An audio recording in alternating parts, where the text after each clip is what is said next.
আসসালামু আলাইকুম। আজকে আলোচনা করব নবজাতকের জন্ডিস নিয়ে। সাধারণত নবজাতকের জন্মের 24 থেকে 72 ঘন্টা অথবা এক সপ্তাহের ভিতরে রক্তের বিলিরুবিনের পরিমাণ বেড়ে গেলে নবজাতকের জন্ডিস দেখা দেয়। এই জন্ডিসের লক্ষণ কী কী? জন্ডিসের লক্ষণগুলো হলো নবজাতকের নাক, মুখ, কানের লতি, পেটের ত্বক হলুদ বর্ণ ধারণ করা, প্রস্রাবের রং হলুদ হয়ে যাওয়া, অনেক সময় জ্বর, বমি, ক্লান্তি আসা এবং নবজাতকের রক্তক্ষরণ দেখা দেওয়ার ঝুঁকি বেড়ে যাওয়া। এই লক্ষণগুলো হলো নবজাতকের জন্ডিসের লক্ষণ। এখন জানাবো যে এই কারণ কী। জন্ডিসের অতি কমন কারণ হলো ফিজিওলজিক্যাল কারণ, যেমন নবজাতকের লিভার ম্যাচিওর না হওয়ার ফলে নবজাতকের রক্তে বিলিরুবিন পরিমাণ বেড়ে যায়, এতে জন্ডিস দেখা দেয়।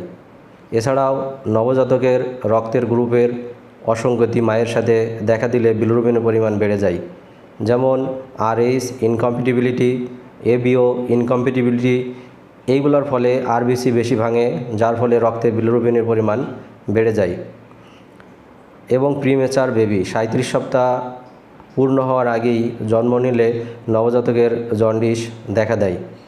অনেক সময় ইনফেকশন, সেপসিসের কারণে নবজাতকের জন্ডিস দেখা দেয়। এছাড়া পিত্তনালীর সমস্যা, বাইলারি অ্যাট্রেসিয়া ও কনজেনিটাল লিভার ডিজিজের ফলে নবজাতকের জন্ডিস দেখা দেয়। এছাড়া অন্যতম কারণ হলো RBC বেশি ভেঙে যাওয়া, G6PD ইনডিফিসিয়েন্সি এবং জন্মের সময় আঘাতের ফলে মাথায় রক্তক্ষরণের সমস্যা হলে নবজাতকের জন্ডিস দেখা দেয়। এই কারণগুলো অন্যতম নবজাতকের জন্ডিস হওয়ার জন্য দায়ী।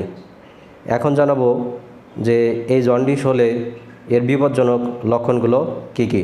বিপজ্জনক লক্ষণ হলো বাচ্চাকে সময় মতো শাল দুধ না খাওয়া।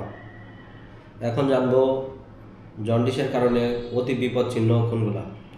যদি বাচ্চার 24 ঘন্টার ভিতরে জন্ডিস দেখা দেয় এবং জন্ডিস এক সপ্তাহের বেশি বা 2 সপ্তাহের বেশি থাকে, বাচ্চার খিঁচুনি হলে, বাচ্চার দুধ না খেতে চাইলে এবং বাচ্চার গায়ের রং অতিরিক্ত হলুদ হলে, এগুলো হলো খুবই বিপজ্জনক।